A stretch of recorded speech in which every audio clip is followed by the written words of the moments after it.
Good afternoon dear students, मैं engineer Manoj Kumar Gurjar आप सभी का स्वागत करता हूं कक्षा 10 की विज्ञान विषय की विशेष कक्षाओं में। जैसा कि आप विधिवत तरीके से जानते हैं, अपना एजुकेशनल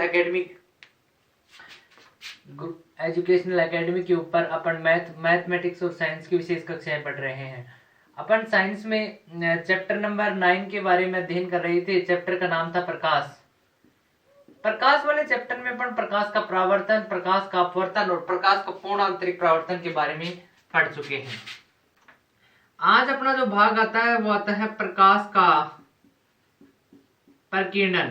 प्रकाश का प्रकीर्णन। देखिए, प्रकाश का प्रकीर्णन क्या होता है? प्रकीर्णन का मतलब होता है फैलना। प्रकीर्णन का मतलब होता है प्रकाश का फैलना। प्रकाश का प्रकीर्णन होता है प्रकाश का फैलना। देखिए, प्रकाश का फैलना जैसा कि अपन कल भी डिस्कशन कर चुके हैं कि कोई भी प्रिज्म होती है, कांच का कोई भी भाग होती है, उससे प्रकाश को जब गुजारा जाता है तो 7 रंगों के अंदर विभक्त हो जाता है, जिनका क्रम होता है विबग्योर। VIBGYOR VIBGYOR. वी का मतलब होता है बैंगनी, इंडिगो, ब्लू जिसे नीला बोलते हैं, हरा, पीला, नारंगी और लाल, ये रंग होते हैं। बैंगनी रंग की तरंगदैर्घ्य सबसे कम होती है, सबसे कम होती है तरंगदैर्घ्य। इस कारण प्रकीर्णन सर्वाधिक होता है। प्रकीर्णन सर्वाधिक होता है तथा प्रकीर्णन का मतलब होता है फैलना।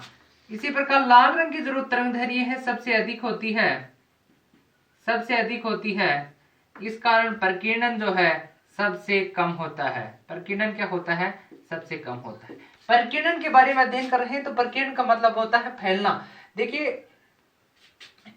प्रकीर्णन का मतलब होता है फैलना। यहां से सीधा आपको एक क्वेश्चन पूछ लिया जाता है। 2-3 प्रकार के क्वेश्चंस हैं, प्रकाश के प्रकीर्णन के एग्जांपल्स हैं, जिनमें से पहला आता है आकाश का रंग नीला दिखाई देना। आकाश का रंग नीला दिखाई देना, नीला दिखाई देना। आकाश का रंग नीला प्रकाश के प्रकीर्णन के कारण दिखाई देता है, अर्थात प्रकाश के फैलने। क्योंकि नीला रंग जो है उसकी तरंगदैर्घ्य ज्यादा होती है, इस कारण वो प्रकाश में जो ज्यादा फैलता है, इस कारण उसे प्रकाश का रंग अंतरिक्ष अपन जो यहाँ पर होते हैं धरातल पर, तो अपने को आकाश का रंग नीला दिखाई देता है। लेकिन यदि अपन बात करें यहीं से, यदि कोई व्यक्ति चंद्रमा पर या अंतरिक्ष में चला जाता है तो उसको आकाश का रंग नीला नहीं दिखाई देता, उसे आकाश का रंग काला दिखाई देता है। क्योंकि चंद्रमा के ऊपर क्या होता है, जैसे चंद्रमा के ऊपर कोई व्यक्ति जाता है तो उस वहां पर वायुमंडल जो है, वायुमंडल नहीं होता।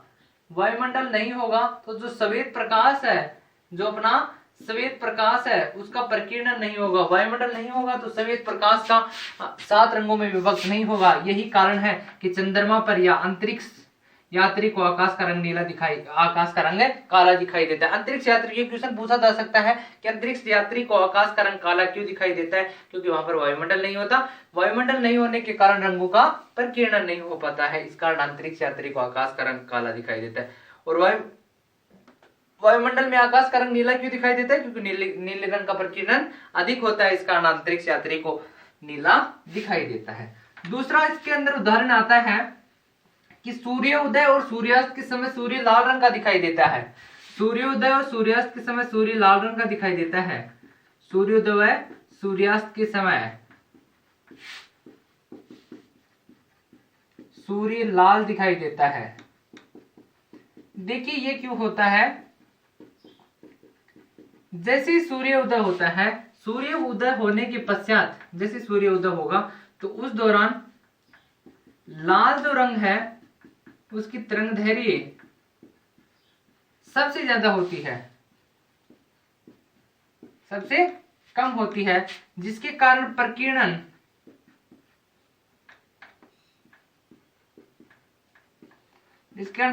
सबसे कम होगा। लाल रंग की तरंगदैर्घ्य सबसे ज्यादा होती है तो प्रकीर्णन सबसे कम होगा। प्रकीर्णन का मतलब होता है फैलना। तो वो जो लाल रंग है, जैसे सूर्य उदय होता है तो सूर्य लाल रंग का उदय होता है, तो जैसे उदय होगा तो वो जो लाल रंग है वो ज्यादा फैलेगा नहीं, ज्यादा नहीं फैलेगा। क्योंकि उसका प्रकीर्णन बहुत कम होता है, क्योंकि उसकी तरंग दैर्घ्य सबसे ज्यादा होती है। इस कारण सूर्योदय और सूर्यास्त के समय सूर्य लाल रंग का दिखाई देता है। एक चीज और आती है इसमें, टिंडन प्रभाव। क्या आता है? टिंडन प्रभाव। देखिए टिंडन प्रभाव क्या होता है।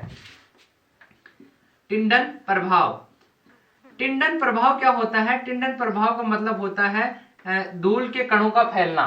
धूल के कणों का फैलना। ये कोई मकान है, मान लीजिए ये कोई मकान है, आपने देखा होगा मकान के अंदर जो जाली होती है, जैसे ही सूर्य का प्रकाश आता है और यदि कोई मकान के अंदर जब कोई जाली लगी हुई होती है तो जाली का जो क्षेत्रफल है उसकी तुलना में जो सूर्य का प्रकाश है वो ज्यादा फैल जाता है, क्योंकि धूल के कण भी उसके अंदर मध्य में उपस्थित होते हैं। इस कारण सूर्य का प्रकाश ज्यादा फैल जाता है, जिसे टिंडन प्रभाव के नाम से जाना जाता है। कहने का मतलब यदि प्रकाश का किसी भाग में प्रवेश करवाया जाता है तो उसके क्षेत्रफल की तुलना में ज्यादा फैल जाता है, जिसे टिंडन प्रभाव कहलाता है। और आपको पता है प्रकाश एक विद्युत चुंबकीय तरंग है, ये अपन कल भी अध्ययन कर चुके हैं। प्रकाश एक विद्युत चुंबकीय तरंग है।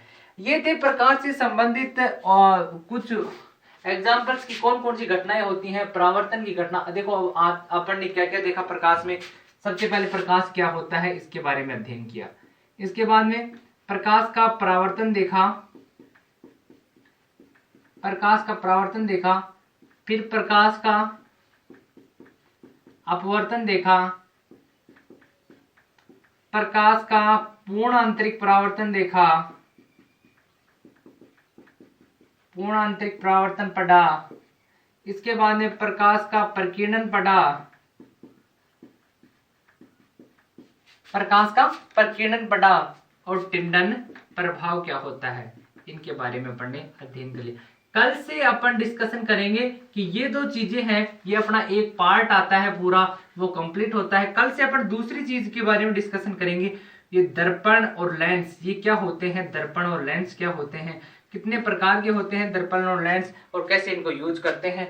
आपने अभी तक यदि हमारी ये 4 वीडियोस नहीं देखी है तो इन वीडियोस को देखिए, हमारे चैनल को सब्सक्राइब कीजिए और ज्यादा से ज्यादा शेयर कीजिए। धन्यवाद दोस्तों।